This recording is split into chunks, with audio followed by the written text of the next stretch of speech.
దేశాన్ని కుదిపేస్తున్న NEET paper leak వివాదంతో యూనియన్ పబ్లిక్ సర్వీస్ కమిషన్ అప్రమత్తమైంది. సర్వీస్ కమిషన్ పరీక్షల్లో చీటింగ్కు తావివ్వకుండా పటిష్ట ఏర్పాటు చేయాలని నిర్ణయించింది. ఇందుకోసం కృత్రిమ మేధా సాయం తీసుకోవాలని భావిస్తుంది.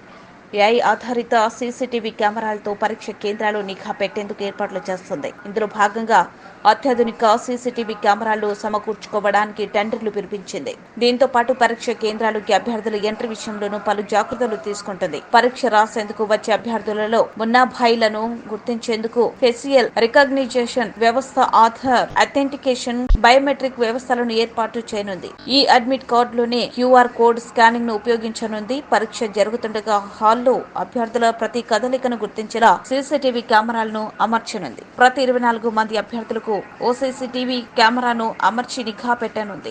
ఇలా పరీక్ష ప్రారంభమైన క్షణం నుంచి అభ్యర్థుల పేపర్లు ప్యాక్ చేసి సీల్ చేసేంత వరకు ప్రతి క్షణం కెమెరాలో బంధించనుంది. హాల్లో అనుమానాస్పద కదలికలను గుర్తించి వెంటనే చర్యలు తీసుకునేందుకు ఏర్పాట్లు చేయనుంది. సీసీ కెమెరాల ద్వారా సెంటర్లలో ఏం జరుగుతుందనేది ఎప్పటికప్పుడు తెలుసుకునేలా ఇన్విజిలేటర్ కదలకుండా ఒకే చోట ఉండిపోయినా, రూమ్ లో ఫర్నిచర్ సరిగ్గా అమర్చకపోయినా, కెమెరాలు ఆఫ్ లో ఉన్నా లేక మాస్కింగ్, బ్లాక్ స్క్రీన్ చూపించిన వెంటనే అప్రమత్తం చేసేందుకు ఏఐ సాయం తీసుకునుంది.